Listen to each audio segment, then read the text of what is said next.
저출생 여파로 학령 인구가 가파르게 감소하면서 현재 3만 명대인 도내 초등학생 수가 5년 뒤에는 2만 명대로 훌쩍 줄어들 거라고 합니다. 출생아 감소가 실제 심각한 위기로 다가왔는데요. 각종 출산 장려 정책이 쏟아지는 가운데 누구보다 지원 정책이 절실한 이들이 있습니다. 바로 난임 부부와 미혼 한부모 가족인데요. 이들의 고충을 취재한 안서연 기자 나와 있습니다. 어서 오십시오. 네. 우선 취재를 하면서 이분들을 섭외하는 것부터가 쉽지 않았을 것 같아요. 네, 맞습니다. 이 관계 기관부터 시작해서 이 SNS 오픈 채팅방까지 뒤져가면서 당사자들을 찾았는데요. 아시다시피 이 지역사회가 좁다 보니 미혼 한부모 가족도 난임 부부도 드러나길 부담스러워했습니다. 행여라도 손가락질을 받진 않을까 우려하는가 하면 이 고충을 말한들 뭐가 달라지겠냐며 회의감을 표하는 분도 있었습니다.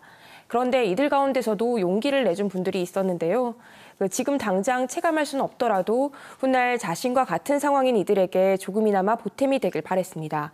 이 덕분에 더 잘 취재해서 제대로 전달해야겠다는 다짐을 했습니다. 그랬군요. 사실 아이를 낳으라고 장려를 하기에 앞서서 정말 아이를 간절히 원하고 지켜내려는 이들부터 좀 돌봐야겠다라는 생각이 드는데 난임 부부에 대한 이야기 먼저 해볼까요? 네, 가장 먼저 용기를 내주신 분은 40대 여성이었는데요. 이분은 결혼 5년 차에 벌써 3차례나 태아를 잃은 경험이 있는 분이었습니다. 처음엔 제주도 내 난임병원에 다녔지만 실패의 경험을 안고 현재는 서울병원에 다니고 있었습니다. 제주에서 체외 수정이 가능한 산부인과가 단 2곳뿐이어서 이 선택지가 많지 않기 때문인데요. 문제는 한 달에 4~5차례씩 비행기를 타야 하는데 항공권 구하기가 쉽지 않다는 겁니다. 난포가 크는 속도에 따라 시술 날짜가 갑자기 정해지다 보니 미리 일정을 잡아둘 수도 없는 노릇이었는데요. 여기에 일까지 병행하면서 갈수록 지쳐가지만 아이를 갖겠다는 일념으로 힘든 과정을 반복하고 있었습니다. 제주라서 더 힘든 상황이었을 것 같아요. 근데 근무 같은 경우에는 난임 휴가 같은 걸 써서 쉬면 되지 않을까요? 네, 법적으로는 난임 휴가가 있는데요. 네. 그런데 이게 겨우 3일뿐인데다 이마저도 사용하기가 쉽지 않다고 합니다.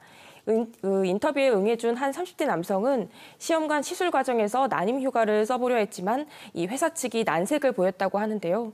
실제로 제주 여성가족연구원이 실시한 난임 부부 실태조사 결과를 보면 난임 휴가가 없다는 응답이 31.2%로 가장 많았습니다. 네. 이 알리기 싫거나 주변에서 사용한 적이 없어 사용하지 않았다가 24.8%, 그리고 있는지조차 몰랐다가 15.5%였습니다. 네, 이 난임 부부들을 위해서는 기업 문화도 좀 바뀌어야 될 것 같고요. 근데 난임 치료에 드는 비용도 만만치 않다고 하더라고요. 네, 맞습니다. 가장 큰 문제는 이 경제적 부담이었는데요. 저희가 인터뷰한 분의 경우 한 달에 교통비까지 200만 원가량이 들고 있었습니다. 이 과정이 언제 끝날지 장담할 수도 없기에 부담은 갈수록 커질 수밖에 없었는데요. 정부가 시술비 일부를 지원해주곤 있지만 이 난자 채취에 실패하면 지원금을 돌려줘야 했습니다. 다행히 이 KBS를 비롯해 많은 언론에서 수차례 이 문제를 지적한 끝에 이달부터는 이 시술이 중단되더라도 의료비를 지원받을 수 있게 됐는데요. 이 중위소득 180% 이하 가구에만 지원하던 난임 시술비를 모든 난임 부부에게 지원하고, 그리고 이 시술별 횟수 제한도 폐지됐습니다. 네. 근데 지자체별로 한방 난임 치료라고 해서 지원이 이루어지지 않고 있나요? 네, 맞습니다. 보건소나 한의원에 가면 이 한방 난임 치료를 지원한다는 이 벽보를 보신 분들도 있을 텐데요. 취재해보니 현재는 지원되지 않고 있었습니다. 이 제주에서만 적용되던 이 44살 이하 나이 제한을 지난 5월 조례 개정으로 폐지했지만 이 사업비가 없어서 아예 시행조차 못하고 있던 건데요. 이 제주도 시민고충처리위원회를 통해 처음으로 추진된 조례 개정이지만 정작 당사자들의 고충은 해결되지 않고 있던 겁니다. 더욱이 사업 주체인 한의사회와 제주도가 이 난임 진단 주체를 놓고 이견을 좁히지 못하면서 향후 사업 역시 불투명한 것으로 전해졌습니다. 네, 가뜩이나 몸도 마음도 힘든 고령의 난임 부부에게는 희소식이었을 텐데 참 안타깝네요. 그리고 도내 난임 실태 연구자도 직접 만난 걸로 알고 있는데 어떤 얘기를 하던가요? 네, 이 전국 지자체에서 처음으로 이 제주에서 난임 부부 지원을 위한 연구조사가 이뤄졌는데요. 연구기관인 제주여성가족연구원에 따르면 난임 부부 3명 중 1명은 극단적 선택을 생각한 적 있다고 답했습니다. 이는 전국 평균인 25%보다 훨씬 높은 수치로 이 정신적 어려움을 얼마나 많이 겪고 있는지 가늠할 수 있었는데요. 이에 연구원은 이 난임 임산부 심리상담센터 설치가 절실하다고 힘주어 말했습니다.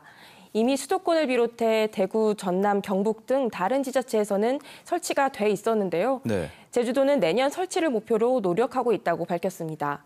그런데 이 또 하나의 문제가 이처럼 과제가 산적한데도 제주도 난임 지원 정책 담당자가 단 한 명에 불과하다는 겁니다.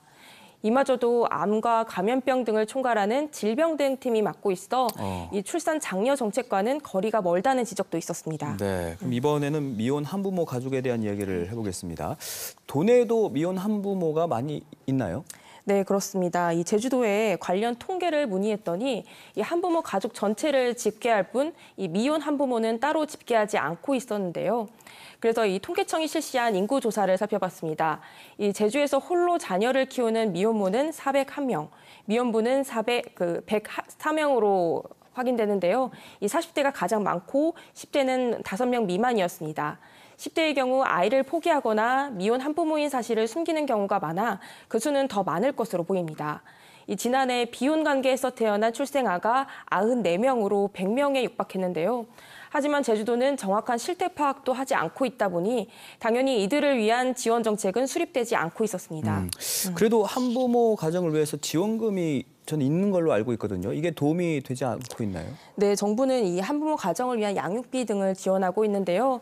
이 문제는 중위소득 63% 이상인 월 232만 원 이상을 벌게 되면 수급자에서 탈락하는 겁니다.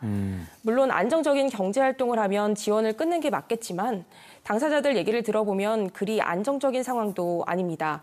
예, 의식주는 물론 육아에까지 드는 돈을 모두 혼자 감당해야 하다 보니 차라리 소일거리를 하면서 지원금을 받고 직접 애를 보는 편이 낫다는 목소리도 나옵니다. 그리고 이와 별개로 지자체가 주는 그 자립지원금이 있는데요. 제주도는 300만 원, 경기도는 1,500만 원으로 제각각인 데다 이마저도 예산이 소진되면 받지 못하는 실정입니다. 네, 아무래도 뭐 일도 육아도 혼자 짊어지게 되면 어려움이 클 수밖에 없을 것 같은데 자녀 그 돌봄 지원 있잖아요. 이건 네. 어떻습니까? 네, 그 인터뷰에 응해주신 이제 미혼모 분들이 가장 한숨을 쉰 게 바로 자녀 돌봄 문제였는데요. 대개들 원가족과 떨어져 사는 경우가 많다 보니 육아는 오롯이 혼자의 몫이었습니다. 이 돈을 벌기 위해 출퇴근을 해야 하다 보니 자녀를 어린이집 문 열자마자 맡겨놓고 문 닫을 때 데리고 오는 경우도 많았는데요. 이 가족 친화 지원센터 등을 통해 일부 도움을 받긴 하지만 마음 놓고 아이를 맡길 수 있는 환경은 아니라고 토로했습니다. 이 취재하면서 가장 안타까웠던 게 이 아이를 책임지려고 하는 이들이 박수를 받기는커녕 세상의 눈치를 보고 있었던 건데요. 지난해 우리나라 비혼 출산율은 4.7%인데 반해 OECD 국가 평균은 약 10배 많은 41.9%였다는 점이 시사하는 것은 무엇인지 되돌아봤으면 합니다. 네, 출산을 장려한다면서 뭐 각종 정책들을 쏟아내고 있지만 미처 보지 못한 것들 분명히 있을 것 같아요. 그게 무엇인지 좀 돌아보는 계기가 됐으면 좋겠습니다. 오늘 여기까지 하겠습니다. 고맙습니다.